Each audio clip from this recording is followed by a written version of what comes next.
So another car that I wanted to bring out for quite a while as a model is the Dodge Challenger Hellcat.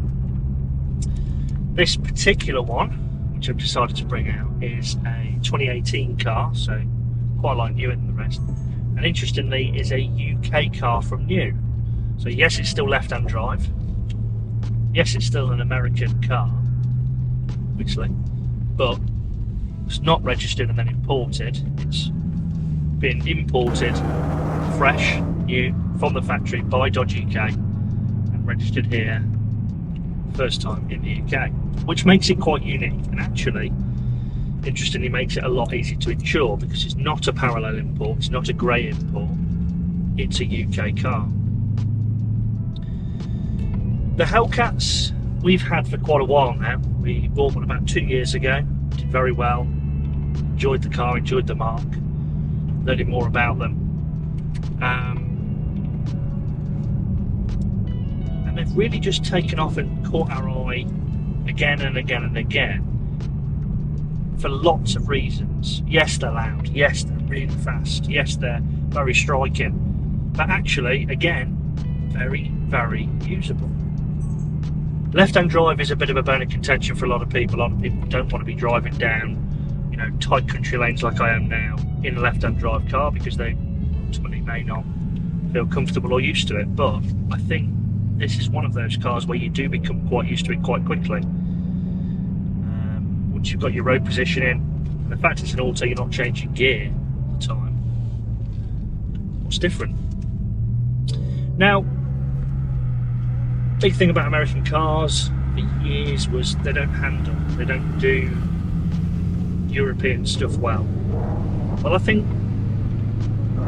with the later generation Corvettes and the S550 Mustangs, which obviously were the first UK Mustang to arrive in the UK as a right-hand drive UK car, UK model that you could buy straight out of the main dealers, the Americans seem to have understood that the European roads and driving styles and expectations are of a certain level, and they are a bit different to what the US market wants, and I think that's filtered down across the range. I don't necessarily think that because this car obviously wasn't intended for the UK that it was done on purpose, but I think because the Mustangs, the Corvettes and such like have set a precedent, they've raised the bar. Again, it's filtered down, and this kind of car just feels more European, more drivable, more usable, more acceptable, and more exciting as a result. So the Hellcat as a model is a 6.2 V8. It's a Hemi. It's a very clever engine, very tried and tested, recognisable brand in the American V8 tuning markets. So it's very recognisable, very, very clever technology, which I'll touch on again in a moment. But some stats, so it's a 6.2 V8 supercharged. So factory output claimed is 707 horsepower. Fantastic sound, both at the exhaust and on the intake. You get a lot of noise from that traditional supercharger whine that everybody expects from that kind of noise, and you've got that lovely, nice booming V8 out the back.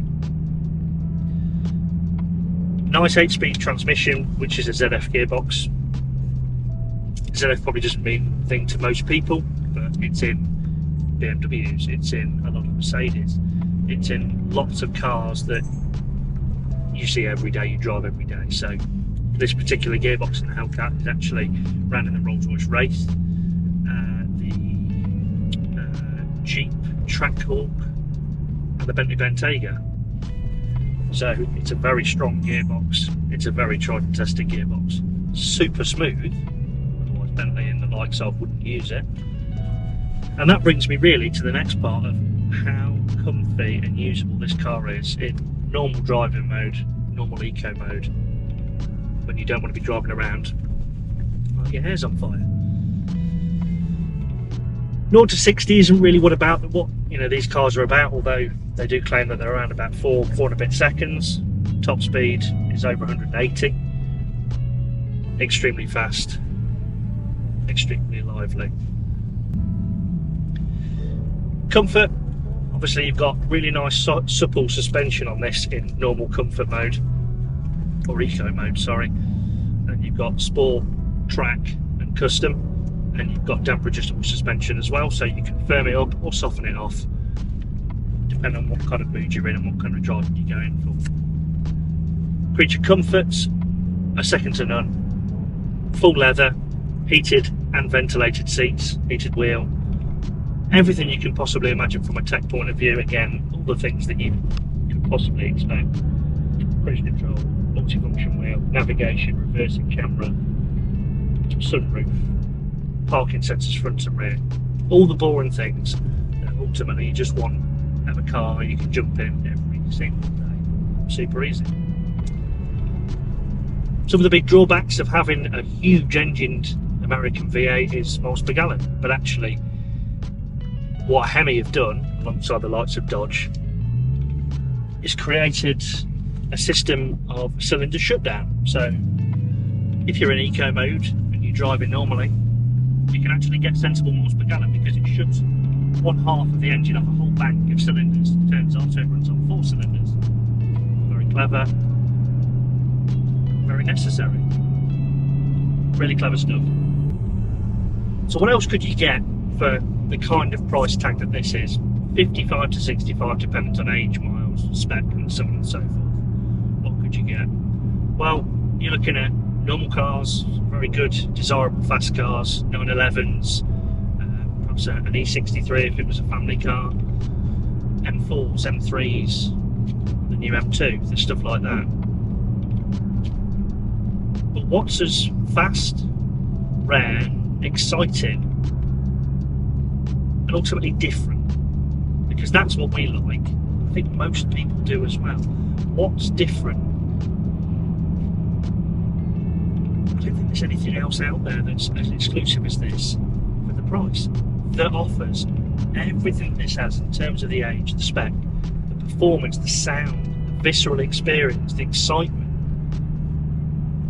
Fantastic. And from an investment point of view, I actually think that these are going to be fantastic for years to come, because unfortunately Dodge have had to discontinue this engine setup, this driveline, and having to go down the route of being significantly more eco-friendly.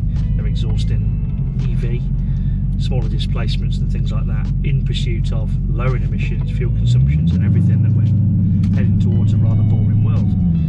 So I really think this is the last of a grade. Like lots of cars of similar ilks, I think this price-wise will do very, very well going forward in the future.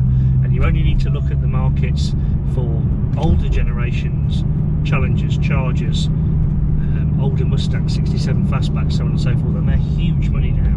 And I'm a firm believer that this is going to be a very, very, very good, solid future classic and future investment. So, huge fan. So a slice of America, Dodge Challenger Hellcat 6.2 V8 supercharged with over 700 horsepower. And look at it. I don't think I really need to say anything else. Unique, different and just cool. I love it.